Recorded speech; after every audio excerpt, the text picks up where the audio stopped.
The statements we're about to show you are from the Holy Quran, and is said to be the official, unchanged, pure word of God, revealed over 1400 years ago.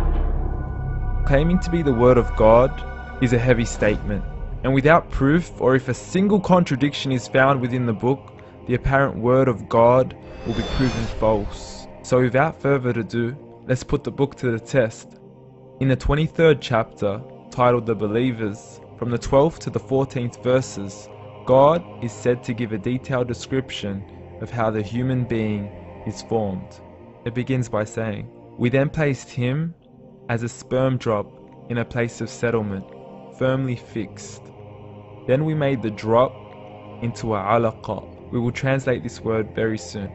"And then we changed the alaqa into a lump.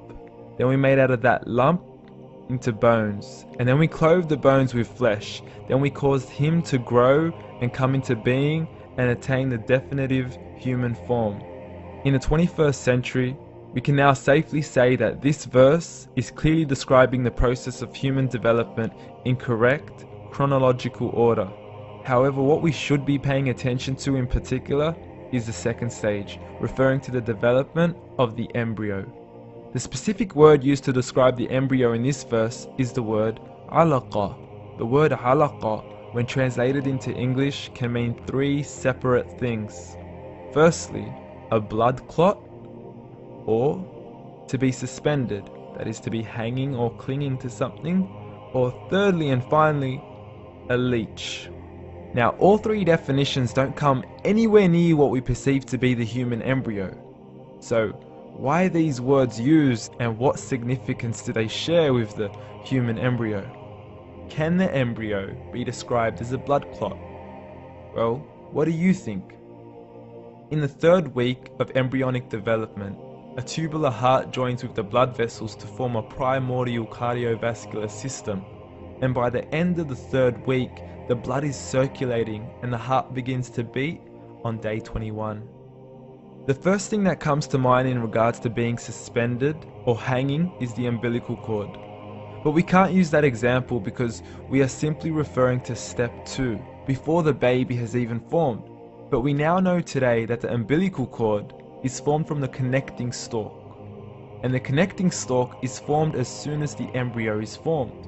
The embryo's connecting stalk has even been described by John Allen and Beverly Kramer as an object to suspend the developing embryo in the extra-embryonic column. So an embryo is suspended and does have a strong resemblance with the blood clot. What on earth would an embryo have to do with a leech? Figure A shows the structure of an embryo at 25 days. Figure B shows a leech. Now please note once again that the embryo in this stage is no greater than the size of a kernel of wheat. This is an X-ray of the embryo at 22 days. This is the internal structure of a leech. It's mind-blowing stuff, but you still haven't seen anything yet. This is the head of the embryo at 22 days. The detail you are seeing right now is absolutely impossible to be seen with the human eye and can only be seen with a microscope. This is the back end of a leech.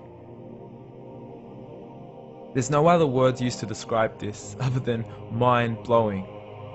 The pictures we have shown you are impossible to be seen with the human eye or even to be predicted by the human mind. Once again, the verses we have shown you were revealed over 1400 years ago to a man who couldn't read nor write. Are these the words of God? Descriptions of the human embryo in the Quran cannot be based on scientific knowledge in the 7th century. The only reasonable conclusion is that these descriptions were revealed to Muhammad from God, from God, from God, from God, from God.